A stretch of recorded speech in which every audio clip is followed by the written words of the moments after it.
al Salmo 12, dice así, Salmo 12, Él habla contra los aduladores de la corte de Saúl, quienes por sus halagos, simulaciones y arrogancias causaban molestias a todos, y pide a Dios que ponga orden. ¿A quién pide que ponga orden? A Dios. Amén. Vamos a cantar este hermoso salmo. Salva, oh Jehová, porque se acabaron los piadosos que creen en ti, porque los fieles desaparecieron de entre los hombres, llegan a su fin, cada uno con su semejante dice, mentira vive en su conversación, y con lisonjeros labios bendice, pero dobleza hay en su corazón. He aquí todo labio lisonjero, el Señor Jehová destruirá, y a toda lengua de hablar altanero, que habla jactancia y vanidad. A los que han dicho con altivo rostro, la lengua nos hará prevalecer, y nuestros labios están con nosotros. ¿Quién el Señor, quien nos va a someter? Por causa de la opresión de los hombres, del gemir del que desvalido es, me alzaré ahora y a salvo, lo pondré del que resopla a él. De Jehová las palabras son muy puras, palabras limpias que le hablo en verdad, como la plata en horno de tierra, 7 veces purificada está. Tú, Jehová, Señor omnipotente, tú a los piadosos guardarás de esta generación eternamente, si para siempre los preservarás. Los malos andan siempre acechando, por todas partes rondan con maldad. Cuando se exalta la vileza de los hijos de la humanidad.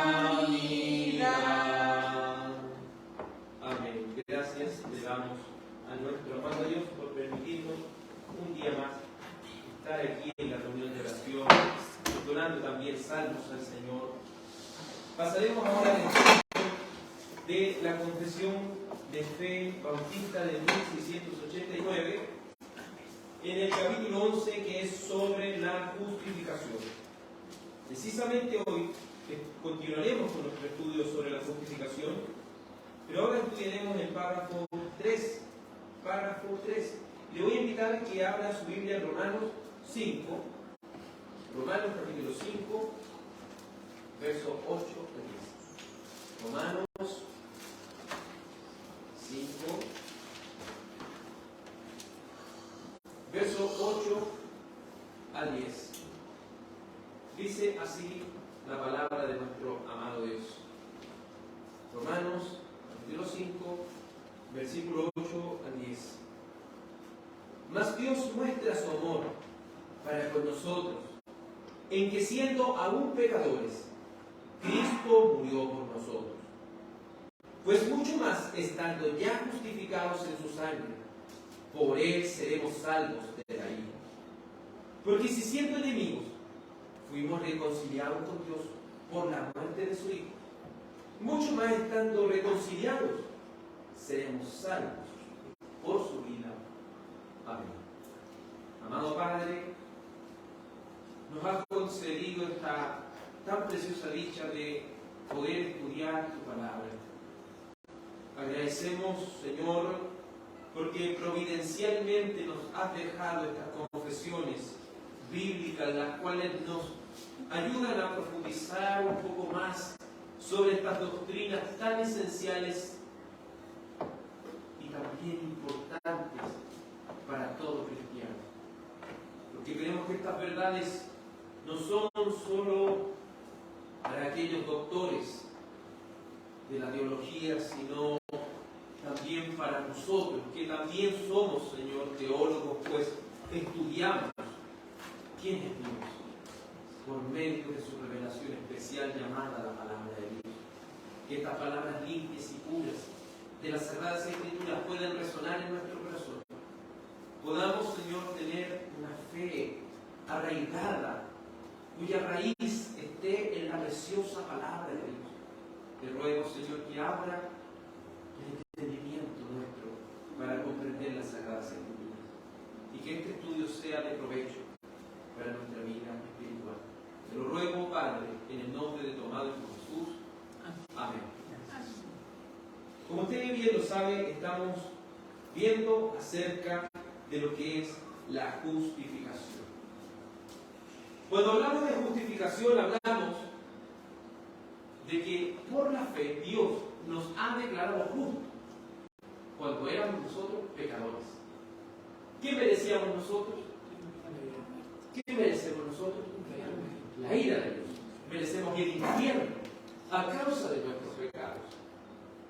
La justicia de Dios es tan severa que si una sola mentira hemos dicho en nuestra vida, merecemos el castigo de Dios.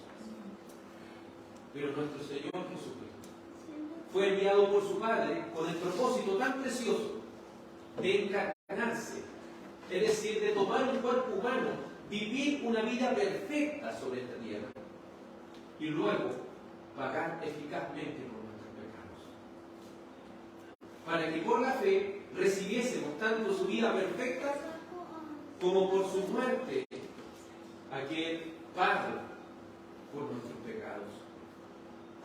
La justificación es tan importante porque Dios nos ha hecho justos por medio de su amado Hijo Jesús, de manera gratuita. Así estudiaremos, teniendo ese contexto, estudiaremos el párrafo número 3 del capítulo 11 de la justificación. Y dice así, el párrafo 3. Cristo, por su obediencia y muerte, saldó totalmente la deuda de todos aquellos que son justificados. Y por el sacrificio de sí mismo en la sangre de su cruz, sufriendo en lugar de ellos el castigo que merecían, hizo una satisfacción adecuada, real y completa a la justicia de Dios en favor de ellos. Sin embargo, por cuanto Cristo fue dado por el Padre para ellos, y su obediencia y satisfacción fueron aceptadas en lugar de las de ellos, y ambas gratuitamente, y no por nada en ellos, su justificación es solamente de pura gracia, a fin de que tanto la precisa justicia como la rica gracia de Dios fueran glorificadas en la justificación de los pecadores. Entonces la primera parte de este párrafo 3 nos puede transmitir una cosa, una declaración bíblica tan importante. Que Cristo, el Hijo de Dios, por su obediencia y muerte, saldó totalmente nuestra deuda. Recuerde que un solo pecado que hemos cometido nos hace merecer el infierno. ¿Cuántos pecados hemos cometido a lo largo de nuestra vida? ¿Lleva la cuenta? Hemos cometido una inmensidad de pecados. Y aún después de haber sido regenerados por el Espíritu Santo, aún después de venir a los pies de Cristo y haber sido lavados con esta sangre, aún pecamos.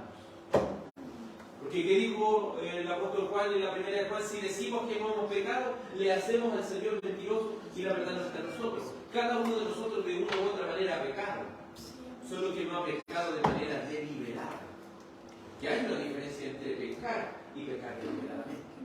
El que peca deliberadamente peca a sabiendas, como burlándose de la misma cara de Dios, y después venir, como dice siempre en el mundo, a pegarse con una piedra en el pecho.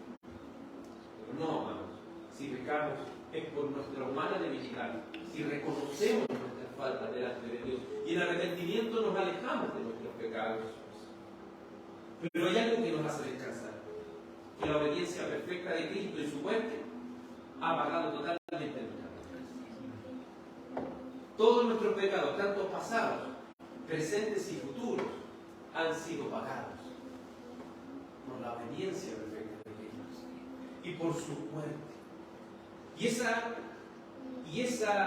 ese pago, ese saldar la deuda, ha sido sobre cada uno de los que han sido justificados delante de Dios. Por eso Romanos, en el capítulo 5, versículo 8, dice: mas Dios muestra su amor para con nosotros, en que siendo aún pecadores, Cristo murió por nosotros. Es decir, Cristo murió porque nosotros éramos buenas personas. Cristo murió por nosotros porque lo merecíamos. Cristo murió por nosotros porque había algo dentro. No, dice: Dios muestra su amor para con nosotros, en que siendo aún pecadores, Cristo murió por nosotros. Me gusta mucho cómo se puede explicar esto.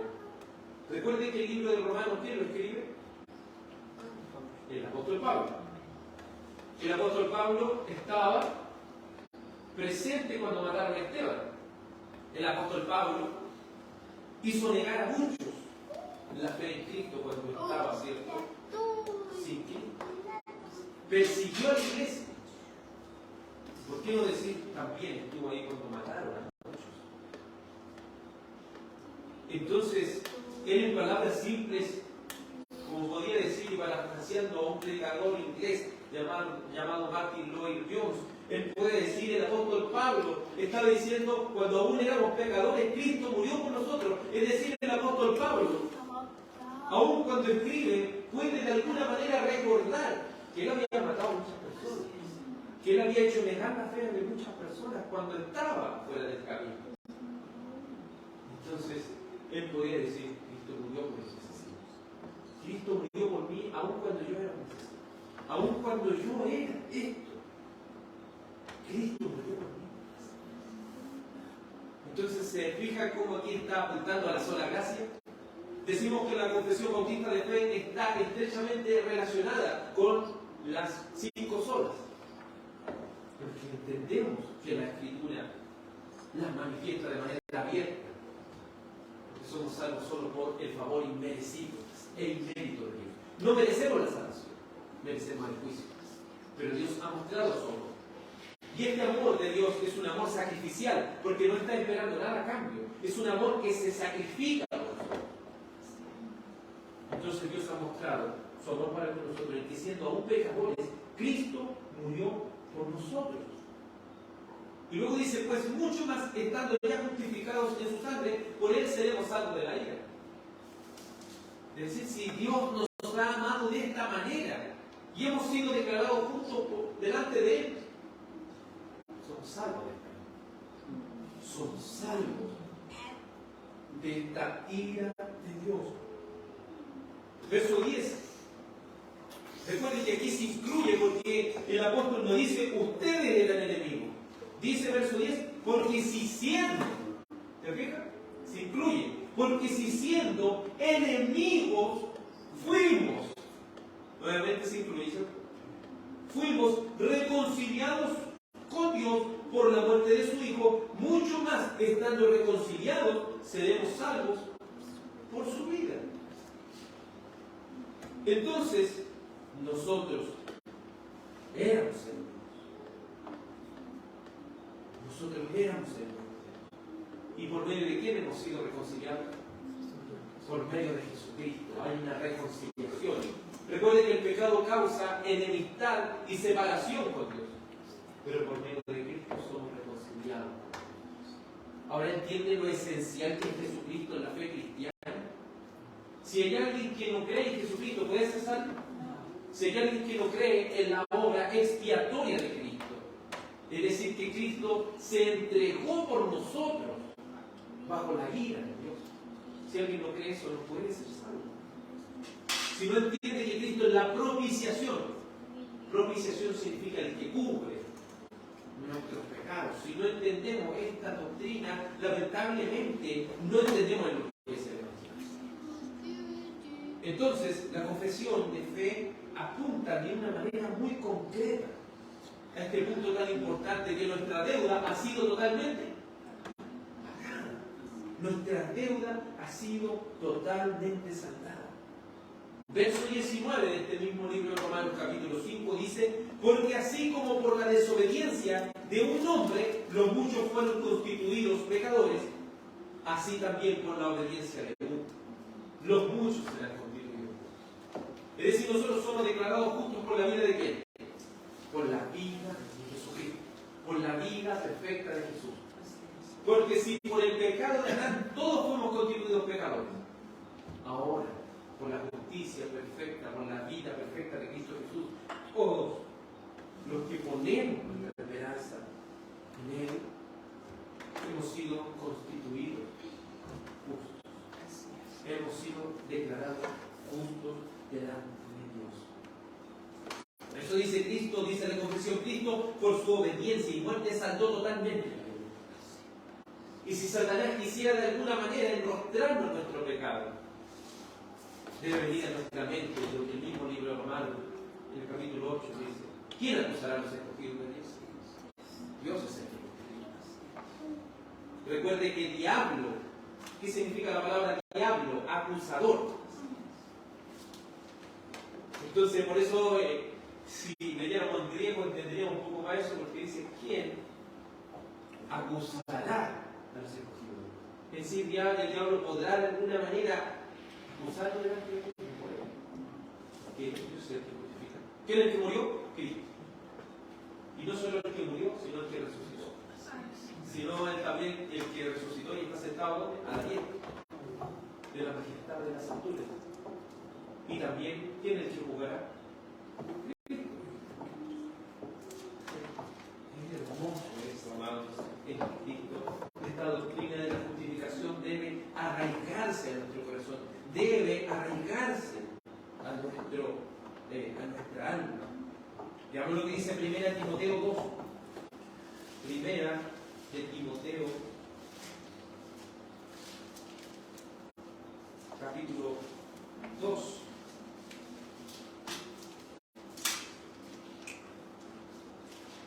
Dice así la palabra de nuestro Dios. 1 Timoteo 2, versículo 5. 1 de Timoteo, capítulo 2, versículo 5, dice así: porque hay un solo Dios y un solo mediador entre Dios y los hombres, Jesucristo, el cual se dio a sí mismo en rescate por todos, de lo cual se dio testimonio a su veredicto. Entonces, ¿cuántos dioses hay? Y un solo Dios. ¿Y cuántos mediadores existen? ¿María es una mediadora? No, el único mediador. 'Entre Dios y los hombres es Jesucristo, el único puente reconcilia con el Padre. ¿Quién es? Jesucristo. Entonces, la obediencia y la muerte de Cristo ha saldado totalmente nuestra deuda, es decir, la deuda de todos aquellos que han sido declarados justos por la fe. Por el sacrificio de sí mismo en la sangre de cruz.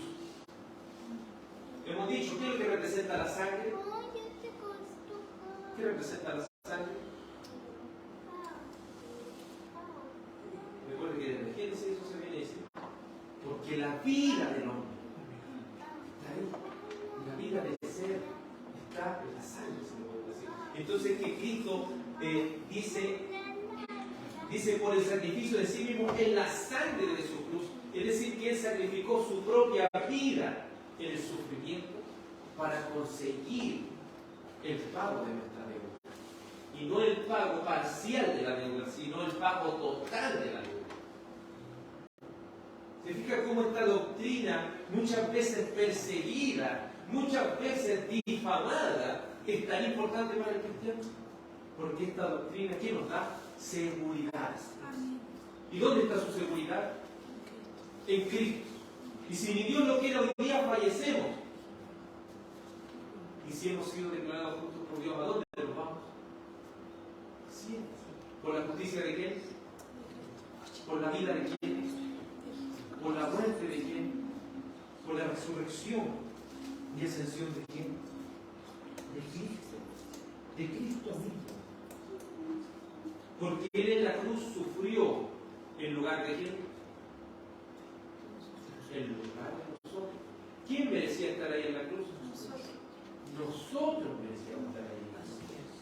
Siempre que contemplemos la cruz, contemplemos que el que debería haber estado ahí éramos nosotros, que merecía ser azotado, que merecía ser molido, que merecía que se le pusiera una corona de espina. ¿Quién era? Nosotros, ¿cierto? Nosotros merecíamos estar ahí, pero Él tomó nuestro lugar. Veamos lo que dice el libro de Hebreos, que está casi al ladito de Timoteo. Hebreos capítulo 10, verso 10. Dice así la palabra de Dios. Hebreos 10, 10. Dice Hebreos 10, 10. En esa voluntad somos santificados mediante la ofrenda del cuerpo de Jesucristo, hecha una vez y para siempre. Entonces, no solo somos declarados justos, sino que también somos declarados santos solamente mediante la ofrenda de Jesucristo hecha una vez y para siempre. Por eso la misa es un sacrilegio, es un acto pagano en el cual nosotros no debiésemos, que nos ayude el Señor, nunca ser participantes, ni siquiera por algún tipo de compromiso. Porque cuando se hace la ceremonia de la Eucaristía y el cura levanta, ¿cierto?, la hostia, levanta la copa hacia el cielo, el que está haciendo, sacrificando a Cristo, porque Él dice que constantemente, cada domingo, Cristo debe ser, por medio de la Eucaristía, ofrecido al Padre. Porque ellos creen que los elementos se transforman en el verdadero cuerpo y en la verdadera sangre, ofreciéndoselo al Padre una vez. Y otra vez. Y otra vez. Pero ¿qué nos dice la Escritura? La ofrenda del cuerpo de Jesucristo hecha una vez y para siempre. Cristo lo está haciendo constantemente sacrificado. Él con una sola vez nos ha declarado justos. Por una sola vez. Verso 14 de este mismo capítulo dice: porque con una sola ofrenda hizo perfectos para siempre a los santificados. ¿Cuál es la eficacia que tiene la sangre de Cristo? Por eso nosotros creemos en la doctrina de la gracia y creemos en la expiación limitada. ¿Qué significa eso? Es la pregunta: ¿murió Dios por todo el mundo? ¿Murió Cristo por todo el mundo? No, porque aquí dice que porque con una sola ofrenda hizo perfecto para siempre los santificados. Si Él muere por todo el mundo sería perfectamente salvo. Por siempre. Pero solo los escogidos de Dios, solo aquellos que vienen a Cristo y se humillan delante de Dios. Solamente aquellos que han sido renovados y nacidos de nuevo pueden hallar esa esperanza, esa salvación. Por eso nosotros no le digamos a las personas: reciba a Cristo en su corazón. Nuestra pregunta debe ser: ¿has nacido de nuevo? ¿Entienden? Nosotros no es recibe a Cristo en tu corazón. Has recibido a Cristo en tu corazón. No. Lo importante es: ¿has nacido de nuevo? ¿Has nacido? Por rogar, yo le ruego a Dios que nazca de nuevo. Porque ¿qué dijo en San Juan capítulo 3? El Señor a Nicodemo le dijo: el que no nace de nuevo no puede ver el reino de Dios. No puede ver el reino. Si una persona no nace de nuevo, no puede ver el reino de Dios. No tiene esa capacidad. Necesitamos esa capacidad dada por el Espíritu Santo de Dios. Pero es precioso saber entender que su sacrificio es suficiente. Y si nos preguntamos, ¿el sacrificio de Cristo tiene la eficacia o posee la eficacia de salvar a todo el mundo? Si fuera el propósito de Dios. Sí, y sobraría incluso, porque esa sangre es una sangre tan preciosa, de tanta gloria, de tanto valor, que sin cual puede cubrir. Pero no es el propósito de Dios.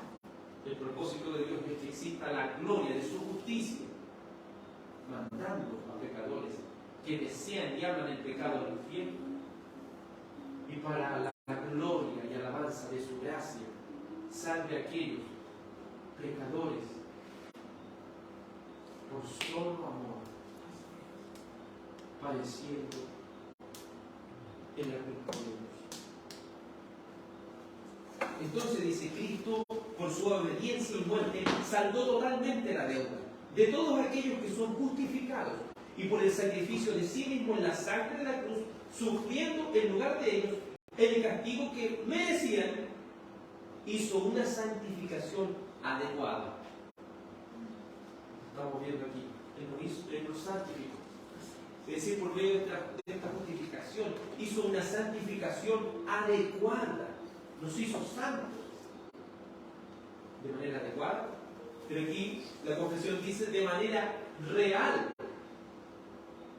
¿Por qué se basa en esto? Porque recuerde que uno de los concilios que hizo la Iglesia Católica, después de que esta doctrina de la justificación levantada en la Reforma, ellos levantaron lo que se llama como la Contrarreforma. Y en la Contrarreforma ellos dijeron que esa justificación que promueve la Iglesia protestante era una ficción legal. Es decir, la Iglesia Católica dice: no, si no son justos. No son justos de verdad. Porque si poseyeran esta justicia no seguirían pecando. Se matarían. Pero lo que Martín Lutero pudo decir: somos justos y a la vez también somos pecadores. Y esa pecaminosidad terminará cuando este cuerpo de muerte pueda renacer en un nuevo. Pero ya hemos recibido la justicia que necesitamos para ir al cielo. Nuestras deudas ya han sido pagadas en la cruz del Calvario. Por eso lo que padeció Cristo fue algo real, no es algo como de la imaginación. Por eso Él nos ha dado una santificación adecuada, real y completa a la justicia de Dios en favor de ellos. Porque en este sacrificio se ha complacido, ¿qué cosa? La justicia de Dios. ¿Cuándo sería injusto esto? Si Dios dijera así: yo te salvo porque te amo. Pecador, yo te salvo porque te amo. Eso es injusto. Tal como un juez, si viera a un asesino y le dijera: yo te amo, te perdono. ¿Cómo sería eso? Injusto. Pero Dios no lo hace de esa manera. Él complace la justicia de Dios. Yo lo salvo por amor, pero aquí está mi hijo, que pagó por él. Vivió una vida perfecta y pagó totalmente su deuda en la cruz. Veamos lo que dice Isaías 53. Fue una santificación adecuada, real, completa a la justicia de Dios. Y esto lo apoya el libro de Isaías.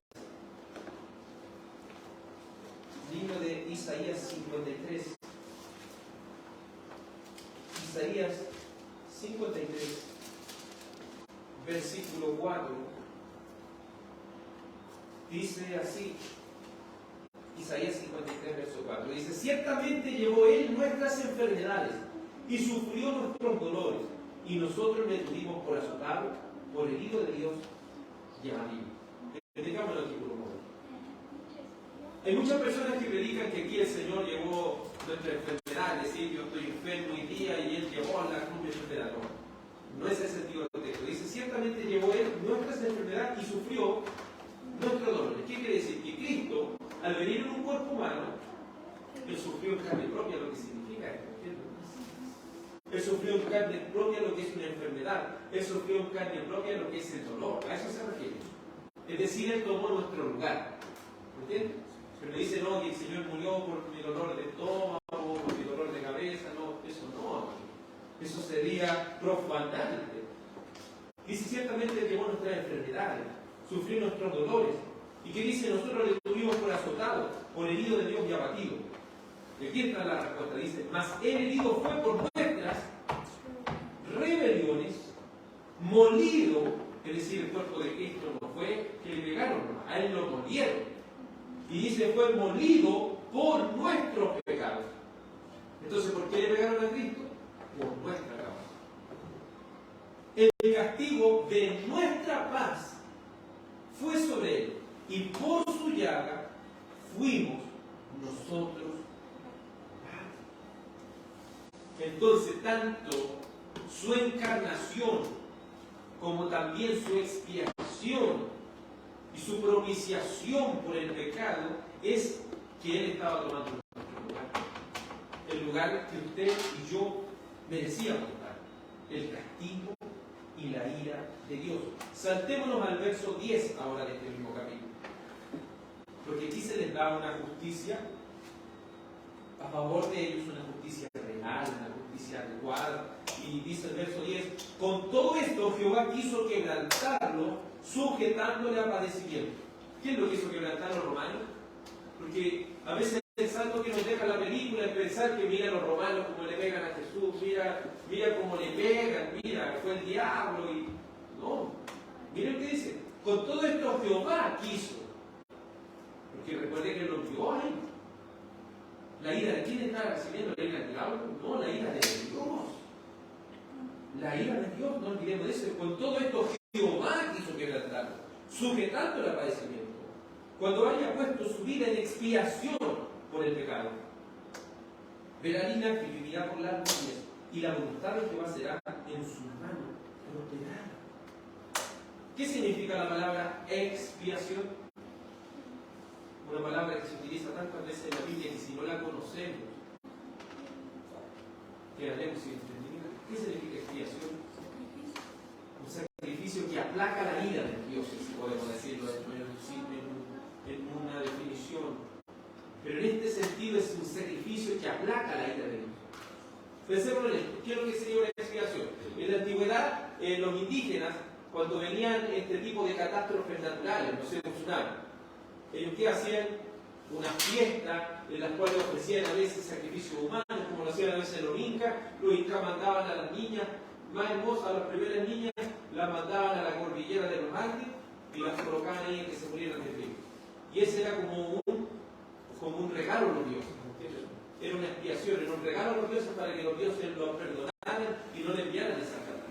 Entonces, cuando hablamos de la expiación de Cristo, hablamos de que Cristo fue ofrecido para que el golpe no nos llegara a nosotros y llegara a Él.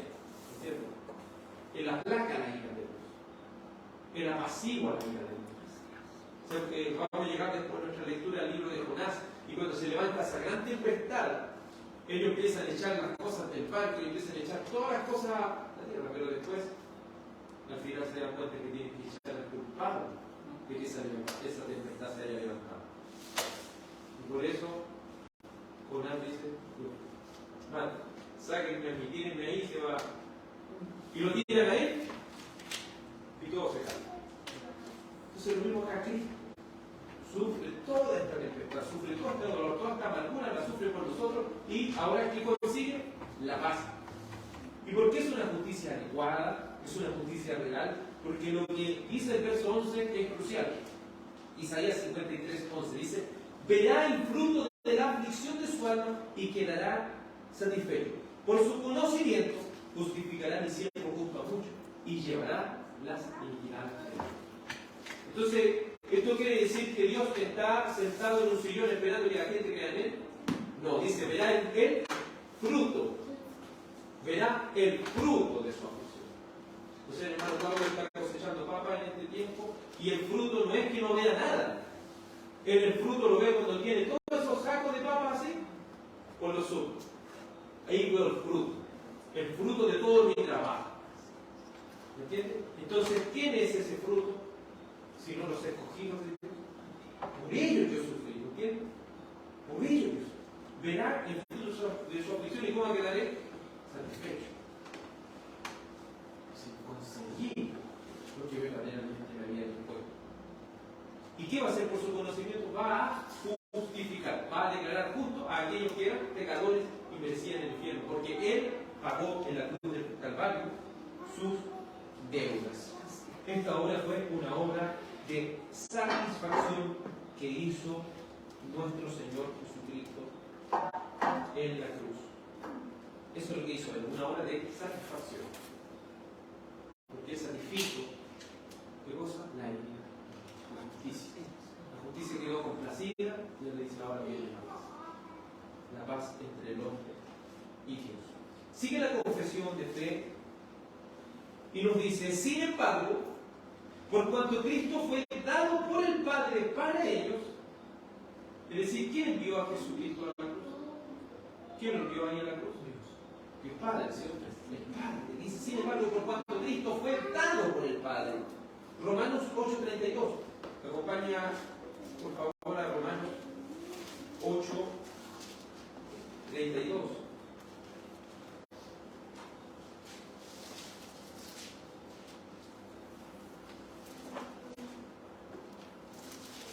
Que a veces es triste para las personas que ven la pasión de Cristo y dicen, miren, los romanos le pegaron a Jesús, miren que ellos no entienden. Entienden que decir eso es como algo totalmente desconcertante. No es que los romanos le peguen, ni los romanos son malos, mira, los judíos son malos. ¿Entienden? Uno tiene que entender la historia profunda que hay ahí. No es que los romanos le peguen y que los judíos lo vendan. Esto es algo mucho más profundo que eso. Detrás estaba logrando la justificación. ¿Entienden? ¿Se entiende cómo ahora, entendiendo la justificación, uno puede ver esas cosas de manera más clara? Es como que la película ahora usted la entiende. En el momento uno no la entiende. Por eso el libro Romanos 8:32 dice, el que no escatimó ni a su propio Hijo, sino que lo entregó por todos nosotros, ¿cómo no nos dará también con él todas las cosas? Escatimar significa reservar. Es decir, el Padre no se reservó ni siquiera a su único Hijo.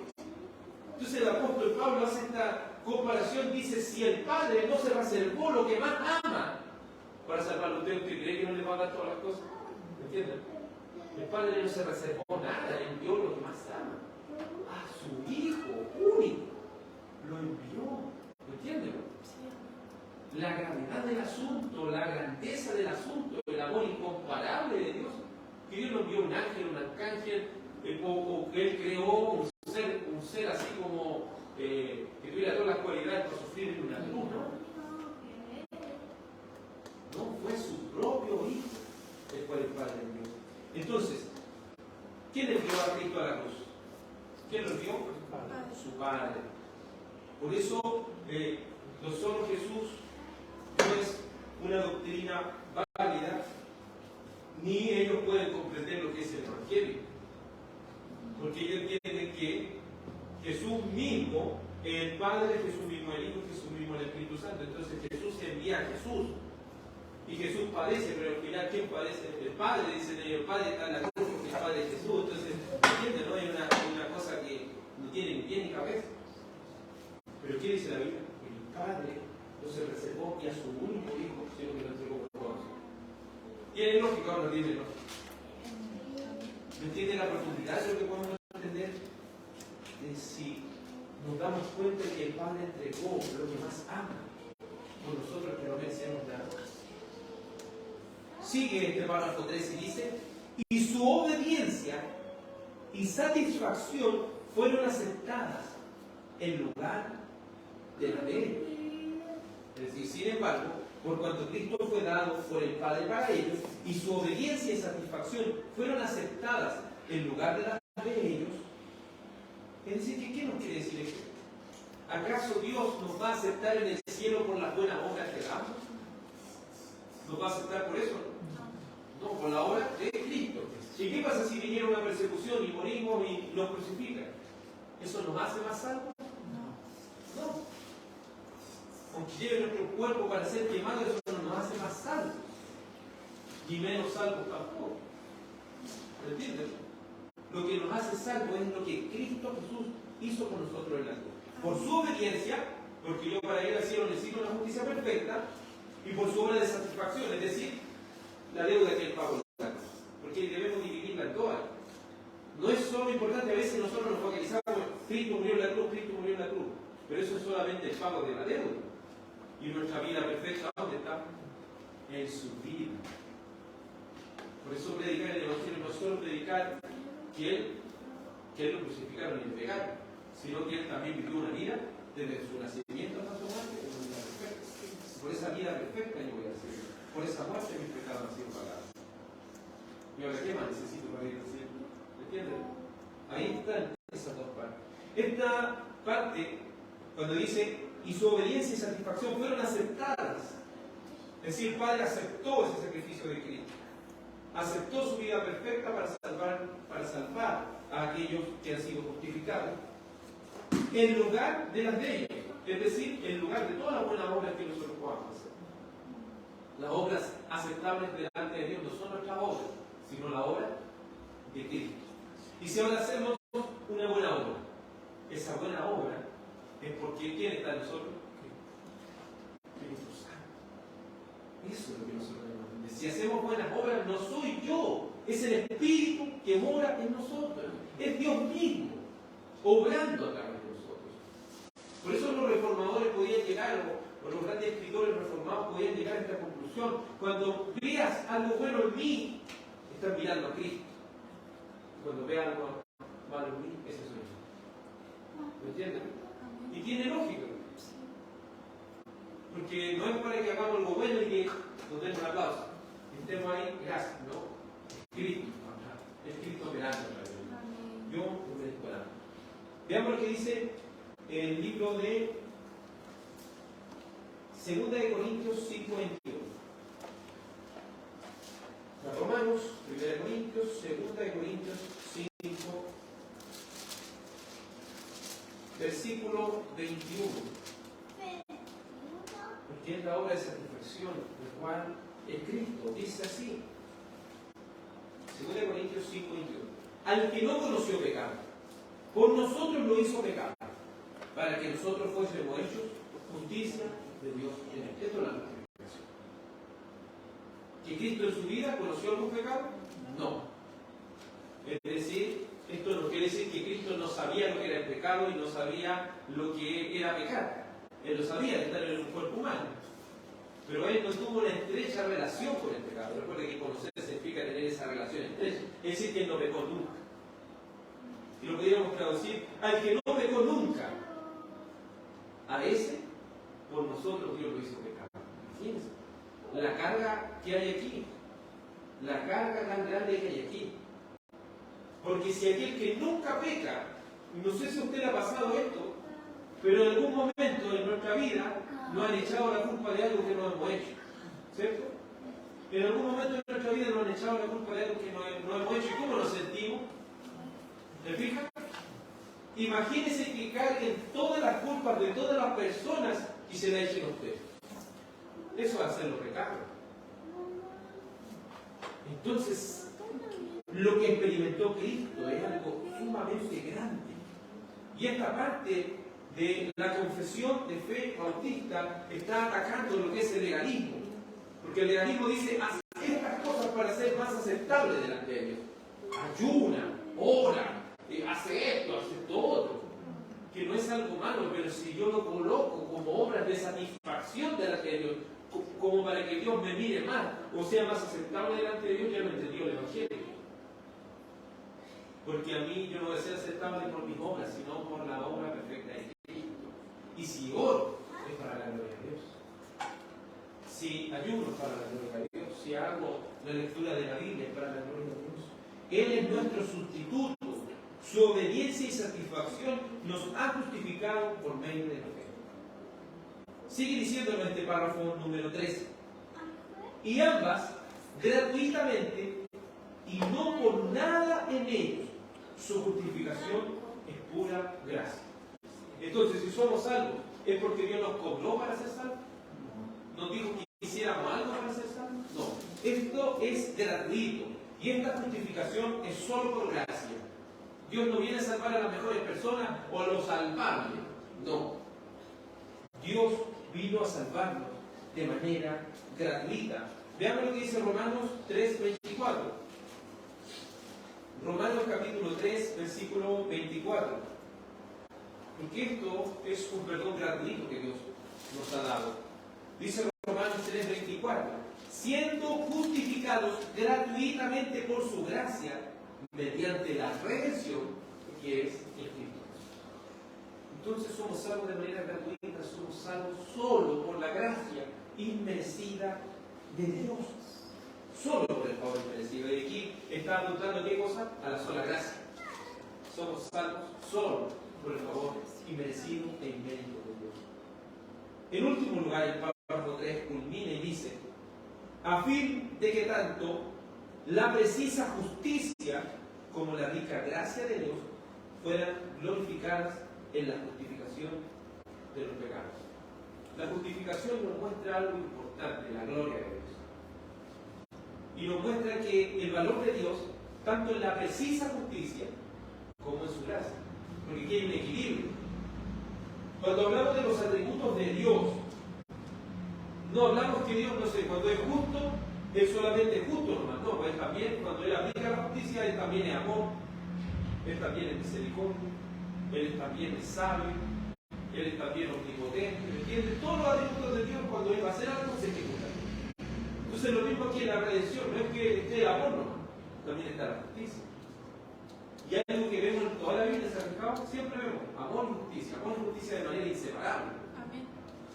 Entonces, esto es claro también, y haciendo paréntesis, cuando uno en la iglesia se predica solo justicia, tienes que hacer esto, tienes que andar de esta manera, tienes que vestirte de esta manera, tienes que no sé, vivir de esta manera, todos tienen que caminar de esta manera. Eso es legalismo. Y el legalismo no llega a eso.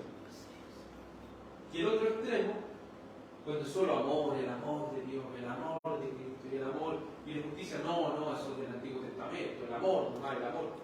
Eso es antinomianismo. Eso quiere decir no hay ley. No, si el Señor es puro amor, hay un equilibrio perfecto. Amén. Si servimos al verdadero Dios, hay un equilibrio perfecto entre el amor y la justicia, su santidad, su omnipotencia y todos sus atributos. Hay un equilibrio perfecto en el cual Dios ejecuta todos sus decretos. Entonces, esta justicia perfecta y esta rica gracia son glorificadas en la justificación. La palabra gloria, ¿cierto?, significa valor. Entonces está el valor tan alto de Dios, tan importante de Dios, que es resaltado en esta precisa justicia y en esta rica misericordia, en esta rica gracia de Dios. Romanos 3:26. Romanos 3:26 dice: con la mira de manifestar en este tiempo su justicia, a fin de que Él sea justo y el que justifica al que es de la fe de Jesús. Miren, con la mira de manifestar en este tiempo su justicia. Las personas no entienden la elección de Dios porque no entienden la justicia de Dios. Y todo lo quieren ver por la lupa del amor y no por la lupa de la justicia. Entonces, ¿cómo Dios va a elegir a uno y no va a elegir a otro? Porque así al tiro cuando se les presenta la doctrina de la elección, lo primero que dicen, pero ¿dónde ellos quién lo está considerando la justicia? ¿Y la justicia qué diría? ¿Todos merecen ser salvos? No. ¿Entienden? Entonces, si Dios salva a uno y paga por él, ¿a dónde está la injusticia? No hay injusticia. Y sobre todo que los que se pierden no aman las cosas de Dios, no les interesa las cosas de Dios. Dicen que la iglesia es algo aburrido. Dicen que no necesito ir a una iglesia para ser salvo, que no necesito leer la Biblia para conocer la palabra de Dios. Entonces, ¿cómo pretende ir al cielo así? Hay algo que no entiendo, hermanos. Hay muchas personas que quieren ir al cielo, pero le aburre la iglesia. ¿Entienden? Entonces, ¿para qué quieren ir al cielo? Si todas las cosas de Dios son aburridas para ellos.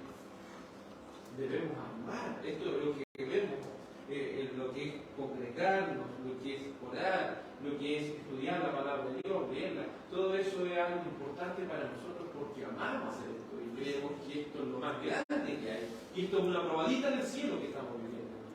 Entonces, si a una persona no le gustan estas cosas, es porque no ama a Dios. El valor que resalta la justificación es ese preciso justicia perfecta, dada a los justificados por la rica y abundante gracia de Dios. En conclusión, el párrafo 3 nos ha mostrado que la deuda de los que han sido justificados ha sido totalmente saldada por la obediencia y la muerte de Jesús. En segundo lugar, por su cruz, sufriendo en el lugar nuestro, lo que nosotros merecíamos. Siguiente punto. Hizo una satisfacción adecuada, real y completa a la justicia de Dios. Siguiente punto. El Padre entregó a su único Hijo por nosotros. Siguiente. Su obediencia y satisfacción fueron aceptadas en lugar de nosotros, de nuestras obras. Todo esto Dios lo ha dado gratuitamente y no por algo que nosotros hayamos hecho. Siguiente. Su justificación es por una gracia invencible.